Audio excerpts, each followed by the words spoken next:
रात्रीचे 11 वाजले असतील. त्याने आधी तिचा पाठलाग केला, मग अंधाराचा फायदा घेत तिचं तोंड दाबलं आणि निर्जन स्थळी नेऊन तिच्यावर अत्याचार केले.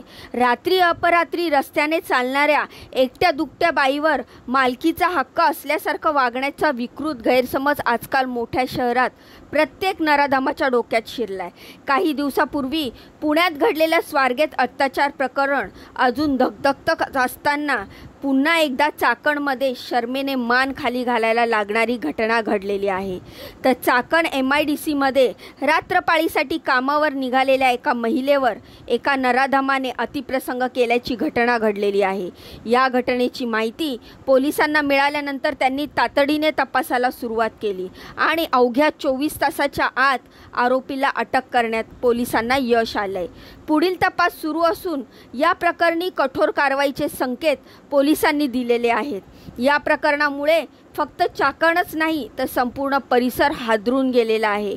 खरं तर ही केवळ एक घटना नाही आहे, आपल्याला सतत टोचणारी, अस्वस्थ करणारी आणि संपूर्ण समाजाच्या मानसिकतेवर प्रश्नचिन्ह उपस्थित करणारी गोष्ट आहे. स्वारगेट केसनंतर आता पुण्यामध्ये कधी रात्री अपरात्री पहाटे असा कोणत्याही तरुणीवर किंवा महिलेवर असा अतिप्रसंग होणार नाही असं बोललं जातं. पण गुन्हेगारीने वेळखा घेतलेल्या पुण्याकडून महिलांनी तरी काय अपेक्षा ठेवायची? चाकणमध्ये नेमकं काय घडलं या घटनेचा सविस्तर वृत्तांत जाणून घेऊया या छोट्याशा माहितीतून. तर नमस्कार मित्रांनो, मी रीमा माझ्या या यूट्यूब चॅनलवर तुमचं खूप खूप मनापासून स्वागत करते. तर मित्रांनो, काही दिवसापूर्वी जी स्वारगेट प्रकरण घडलेलं, शिवशाही बसमध्ये एका तरुणीवर जो अतिप्रसंग करण्यात आला होता त्यावर मी माझ्या चॅनलवर व्हिडिओ देखील टाकलेला आहे. बस स्टँडवर एक तरुणी STची वाट बघत असताना तिला फसवून एक तरुण शिवशाही बसमध्ये घेऊन गेला आणि तिच्यावर अतिप्रसंग करण्यात आला होता. तर ती घटना अजून नवीनच असताना आता पुन्हा पुण्यामधून दुसरी घटना समोर आलेली आहे. तर पुण्यात नेहमी समोर येणाऱ्या ह्या घटनांबद्दल तुमच्या काय प्रतिक्रिया आहेत मला कमेंटच्या माध्यमातून नक्की सांगा. तर मित्रांनो, पोलिसांनी दिलेल्या माहितीनुसार पीडित महिला ही चाकण MIDC परिसरामध्ये मेदनकरवाडी इथे एका कंपनीत हेल्पर म्हणून काम करते. 13 मे रोजी रात्री साधारणतः 11 वाजताच्या सुमारास ती कामासाठी घरातून बाहेर पडली होती. पीडित महिला कंपनीकडे निघाली असताना नराधमांनी तिचा पाठलाग सुरू केला. खंडोबा मंदिराजवळ पोचताच त्याने तिचा रस्ता अडवला. त्यावेळी तिला मदत मागण्याची संधी मिळण्याआधीच त्या आरोपीने तिचे तोंड दाबले आणि तिला जबरदस्तीने शाळेच्या मागील बाजूला असलेल्या निर्जन स्थळी ओढत नेलं. त्या ठिकाणी त्याने तिच्यावर अत्याचार केले, मारहाण केली आणि त्यानंतर तिला जीवे मारण्याची धमकी दिली असं म्हणतायत. आणि तो तिला ओढून शाळेमागे नेत असताना एक जण काही अंतरावरून तिथून जात होता. तिने ओरडण्याचा प्रयत्न केला पण तिचा आवाज त्याच्यापर्यंत पोहोचू शकला नाही. दरम्यान अत्याचार केल्यानंतर आरोपी घटनास्थळावरून पळून गेला. काही वेळाने स्वतःला सावरत पीडित महिला मदतीसाठी आजूबाजूला नजर फिरवू लागली. त्याच वेळी रस्त्यावरून एक पुरुष आणि एक महिला कामगार जात होते. त्यांना थांबून पीडित महिलेने रडत रडत आपल्यावर घडलेली अमानुष घटना सांगितली. त्या दोघांनी तिला धीर देत त्वरित पोलीस नियंत्रण कक्षाशी संपर्क साधला आणि संपूर्ण माहिती पोलिसांना दिली. घटनेचे गांभीर्य लक्षात घेता काही वेळातच पोलीस उपायुक्त शिवाजी पवार, गुन्हा शाखेची विशेष पथक आणि स्थानिक पोलीस घटनास्थळी दाखल झाले. त्यांनी तातडीने तपास सुरू केले.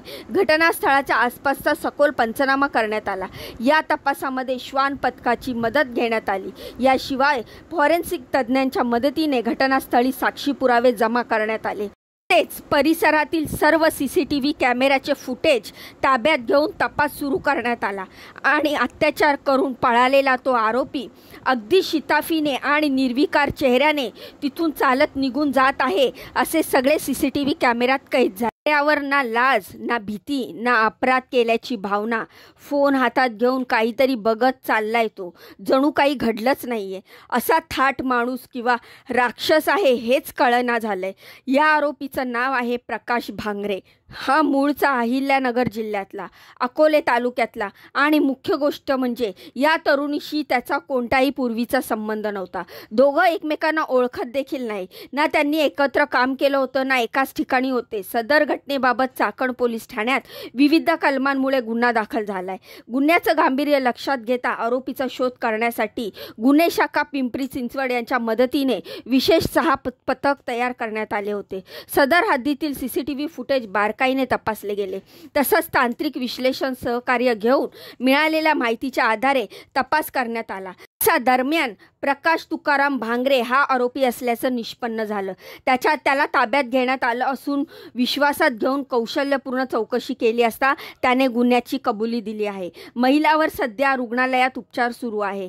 नराधम प्रकाश भांगरेला बेड्या ठोकण्यात आल्या आहेत. आरोपीने याआधी असं काही कृत्य केलंय का तर याचा तपासही चाकण पोलीस करत असल्याची माहिती पोलीस उपायुक्त शिवाजी पवार यांनी दिलेली आहे. तर मित्रांनो, काही दिवसापासून रात्री 11 वाजता बोबदेव घाटात झालेल्या अत्याचार प्रकरण असो किंवा पहाटे स्वारगेट बस स्थानकात घडलेलं अत्याचार प्रकरण असो, आज समोर आलं ते चाकणचं प्रकरण. या सगळ्या घटना दाखवतात आजही पुण्यामध्ये अनेक ठिकाणी महिला मुली असुरक्षित आहे. अशा नराधमांच्या भीतीमुळे महिलांना मनमोकळेपणाने रस्त्यावर चालता येत नाही. आपण सगळेच या निर्डवलेल्या समाजाचे घटक आहोत. याची जाणीव झाली की आपल्याला लाज वाटल्याशिवाय राहत नाही. महिला आणि मुलींची सुरक्षा ही फक्त पोलिसांची जबाबदारी नाही तर प्रत्येक नागरिकाची जबाबदारी आहे. जर आपण सर्वजण जागरूक राहिलो, त्यातील प्रत्येकाने लहान मोठ्या घटनांकडे गांभीर्याने बघितलं तर अशा घटनांना आपण खूप प्रमाणात रोखू शकतो.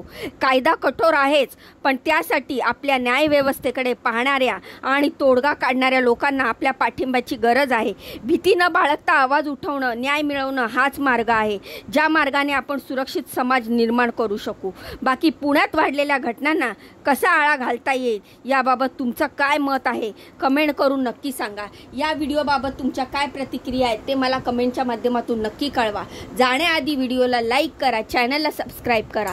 तुमच्या या बहिणीला पुढे जाण्याचा चान्स नक्कीच द्या, कारण माझ्या व्हिडिओवर मी टाकत असते अशा लेटेस्ट अपडेट आणि नवीन न्यूज. तर बघत राहा माझा व्हिडिओ, आणि व्हिडिओ कसा वाटला हे देखील कमेंट करून सांगायला विसरू नका. जाण्याआधी व्हिडिओला लाईक करा, चॅनलला सबस्क्राईब करा.